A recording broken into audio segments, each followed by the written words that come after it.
السلام علیکم وروره، څنګه چل دی؟ ښه جوړ یې؟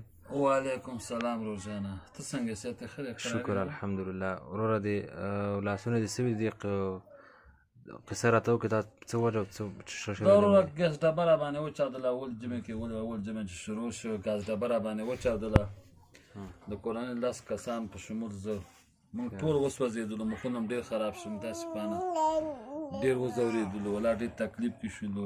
بیا شفاخانو کې تداویانې شروع کړلې، دولتي شفاخانو کې، روغتونونو کې.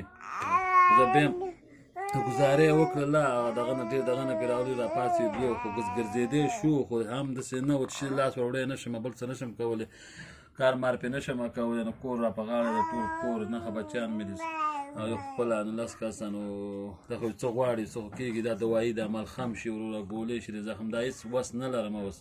نور د کوم ځایونه دي؟ نور مې دا پښې دي، دا ځایونه دي، دا دي، دا ځایونه هم دي ټول، دا هم دي، نو ډېر ځورېږم. بیا په خپل پروا نه کوي، مشکل نشته، خو په دې دا لور مې ده، بله دا غوټکۍ لور مې ده، دې دا مخ اوس ګونجې ګونجې دی. دا ډاکټران وایي چې دا عملیات غواړي، دا باید چې مخې بل دغه پوش ورکړی شي، دا بیرته برابر غواړي. د دې لور دا پښې لاسونه دي، ګوتې دي، دا دغه شوي دي، دا اوس کار نه کوي بیخي، دا 2 ګوتې بیخي چورې ماتې دي، بس بیرته اوس نه دغه سیده کېږي او مخې دا خو به عملیات کېږي که نه؟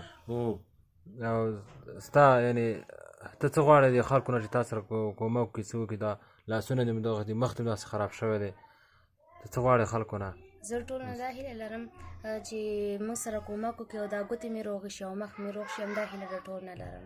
بس انشاءالله مهربانه دی او شته داسې غیرتي ځوانه شته دی، الله دې اجر ورته ورکړي، الله دې خوشحاله کړي. که څوک ما سره کومک کوي نو زما د واټساپ او ټلیفون شمېره ده 0 811 50 16 0 811 50 16 دا مې ټلیفون او واټساپ شمېره دی.